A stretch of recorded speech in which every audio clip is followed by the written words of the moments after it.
عبداللہ بن ابی قدیم مدینہ کا سب سے بڑا سردار تھا، حتیٰ کہ مدینہ کے باشندے اس پر متفق ہو گئے تھے کہ اس کو اپنا بادشاہ بنا لیں، مگر جب رسول اللہ صلی اللہ علیہ وسلم مکہ کو چھوڑ کر مدینہ آ گئے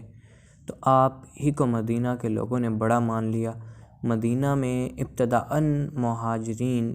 ایک اقلیت میں تھے، مگر مختلف مقامات سے لوگ ہجرت کر کے آتے رہے، یہاں تک کہ مدینہ میں مہاجرین کی اکثریت ہو گئی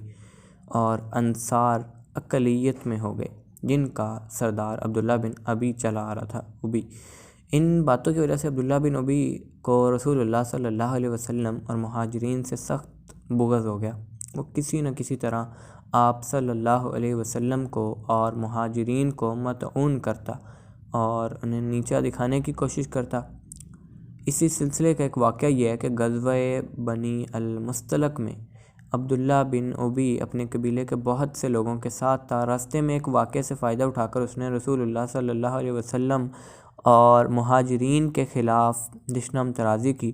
اپنے قبیلے کے لوگوں کو مخاطب کرتے ہوئے اس نے کہا کہ ہم لوگ مدینہ کے عزت والے لوگ ہیں، اگر ہم مدینہ پہنچ جائیں تو ہم لوگ اپنے شہر سے ان ذلت والوں کو نکال دیں گے۔ تو یہ ایک لمبا قصہ ہے، خلاصہ یہ ہے کہ یہ قافلہ چلتا رہا یہاں تک کہ وہ مدینہ کے قریب پہنچ گیا۔ اس وقت ایک نہایت غیر معمولی واقعہ ہوا، جو راوی کے الفاظ میں یہ تھا کہ اس کے لڑکے عبداللہ رضی اللہ تعالی عنہ، جو ایک صحابی تھے، اپنے باپ عبداللہ بن ابی بن ملول کے لیے مدینہ کے دروازے پر کھڑے ہو گئے۔ سلول ہے، عبداللہ بن ابی سلول کے لیے مدینہ کے دروازے پر کھڑے ہو گئے تو عبداللہ بن ابی وہاں پہنچا تو انہوں نے کہا کہ ٹھہرو، خدا کی قسم تم شہر میں داخل نہیں ہو سکتے یہاں تک کہ رسول اللہ صلی اللہ علیہ وسلم اس کی اجازت دے دیں۔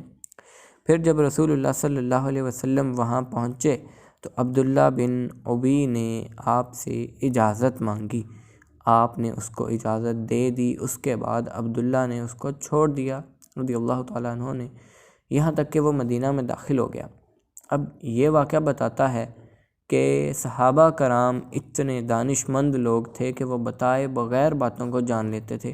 حضرت عبداللہ رضی اللہ تعالیٰ عنہ سے رسول اللہ صلی اللہ علیہ وسلم نے کچھ نہیں کہا تھا، انہوں نے بطور خود یہ جان لیا کہ اس موقع پر انہیں کیا کردار ادا کرنا ہے، اور اس وقت موضوع ترین بات یہ تھی کہ عبداللہ بن ابی کے سامنے اس کا عملی مظاہرہ ہو جائے کہ اب مدینہ کے بڑے تم نہیں ہو،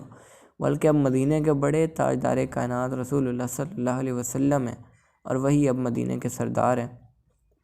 حضرت عبداللہ رضی اللہ تعالیٰ عنہ نے اس بات کے مظاہرے کا انتہائی بر وقت اور صحیح طریقہ اختیار کیا۔ اس کام کو کرنے کا سب سے بہتر طریقہ یہ تھا کہ عبداللہ بن ابی کا بیٹا اسے انجام دے۔ تو حضرت عبداللہ نے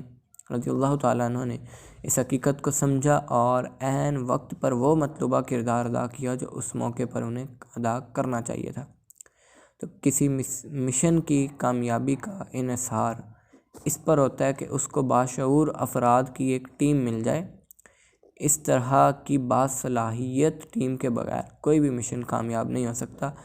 اب اس ٹیم کے افراد میں دو صفت لازمی طور پر ہونی چاہیے، ایک یہ کہ اس کا ہر فرد اطاعت گزار ہو، اس سے جو کچھ کہا جائے وہ ہر حال میں اس کی تعمیل کرے، وہ کسی عذر کو عذر نہ بنائے، خواہ وہ ذاتی عذر ہو یا خارجی عذر ہو۔ دوسری صفت یہ ہے کہ اس ٹیم کے افراد اتنے باشعور ہوں کہ وہ کہے بغیر باتوں کو جان لیں، وہ بتائے بغیر صورتحال کو سمجھ لیں۔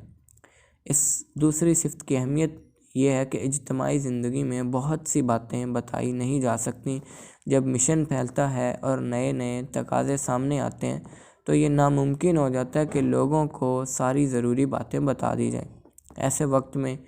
قابل عمل صورت صرف یہ ہوتی ہے کہ آدمی خود اپنی عقل سے باتوں کی گہرائی کو سمجھے، وہ خود ہر موقع پر اس کے موافق ضروری اقدام کر سکے، کوئی بھی دوسری چیز اس